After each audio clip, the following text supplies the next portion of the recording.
East fans, man, they're delusional. They let them keep sleeping on us. Let them keep sleeping on us. And by the time that we come smack them in the mouth later in the season, they're going to have no excuses because there's going to be plenty of video on this offense, and Jalen Hurts is going to drop some dimes on them, and Danny Nichols and whoever's playing quarterback for the Cowgirls. I don't know if Dak's going to come back. We don't know. We don't know. There's a lot of question marks because CeeDee Lamb can't throw the ball to himself. So, I mean, Dak's got to be able to, he can prove that he can transition his game too, right? Because he's got to protect his body now a little bit. He's not going to be able to be running around willy-nilly. Mm-hmm. It's so funny that these Cowboy fans are talking about that. Well, they beat the Saints in 2018. Did Michael Thomas play it? Did Michael Thomas play in that game? I don't think he did. Number two, let's talk about that. My bad. I don't want to yell because, obviously, but it's like these Cowboy fans, they just like pick and choose with their stats. Somebody brought up, well, PFF said Dak. I said, PFF said Carson Wentz is the top 10 quarterback.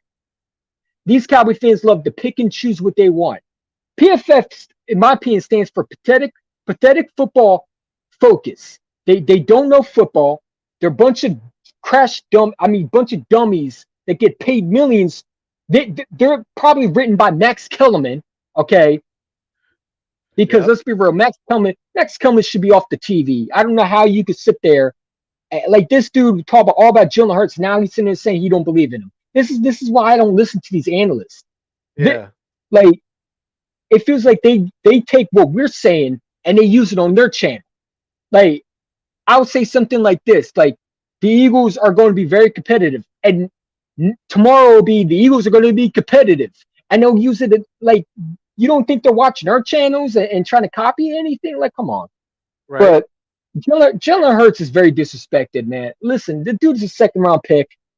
All right, and a lot of people sitting there saying, well, this guy don't have it. Listen, if the guy don't have it, then the guy don't have it. But let me tell you something. What I'm seeing so far is this dude has an arm. The dude is gathering. Supposedly the coaches are saying that he has good mentality, that they love his play styling, that pretty much he listens. And it goes back to Carson Wentz and what happened. The one thing about Carson Wentz was he didn't rally around his troops. He doesn't have that. Some quarterbacks don't have that. I think in Indianapolis will be better with, because number one, the receivers are a lot easier. They also pretty much, like, let's be real, Carson Wentz is going to a fan base that's less harsh. If you went to buy Andrew Luck, they booed him, but I mean, I think Carson Wentz will fit in Indianapolis. I just think it was time for him to go in Philly. He's 29 years old. The time he would be done rebuilding, he'll be in his 30s? He's 31 years old. So it was time for him to go. But I'm excited for this team. Tell me what y'all expectations for this year. I want to hear your thoughts. I mean, I'm very excited, like you said, and but I'm just trying not to put that expectation too high, especially for a transition year, for a whole new coaching staff for the most part, and for a fairly, second year quarterback, and he's got a number one receiver now, yes, but they have to grow, they have to work together, they have to let that continuity grow and things like that. So, really I would be very pleased, not obviously not, I want them to win as many games as possible, but I would be okay with them being right around an 8 or 9 win season, right around there. Yeah. If we could double the win total from last year, that's just proving that we're headed in the right direction. Definitely. Yeah. And also shout out to my boy, Philly, the podcast. What's up, man? Thank you for tuning in. This dude, I want to have him on there too. This dude is special, man. You want to talk about a guy that his videos are entertaining. Him and Philly Notion are the most positive people I've ever seen. Like I said, we could go 1 to 15. You and I probably would be cursing, and these two would be positive.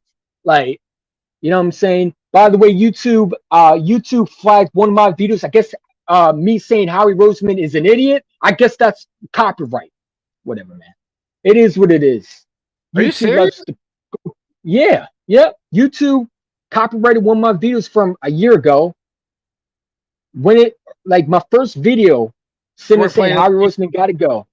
You weren't playing any music in it or anything like that, or nope.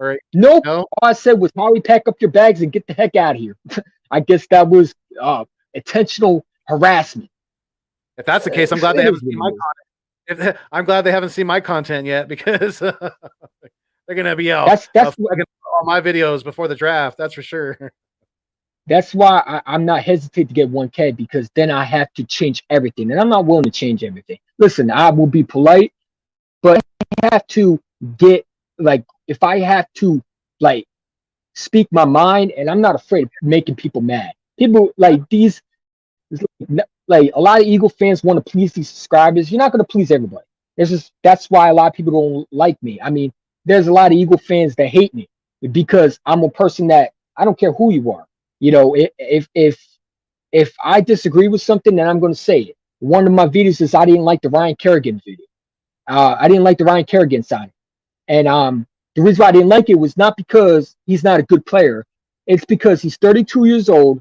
We're trying to get younger, and you're taking away from snaps like those draft picks that you draft. You drafted 4 defense in the third and the fourth. Then you hire a veteran. Now it's unfortunate he came. I hope he produces. I don't wish any bad on player.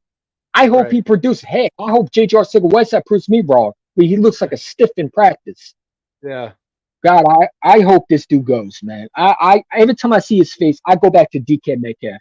How do you mess this up? How do you mess up a dynamic player?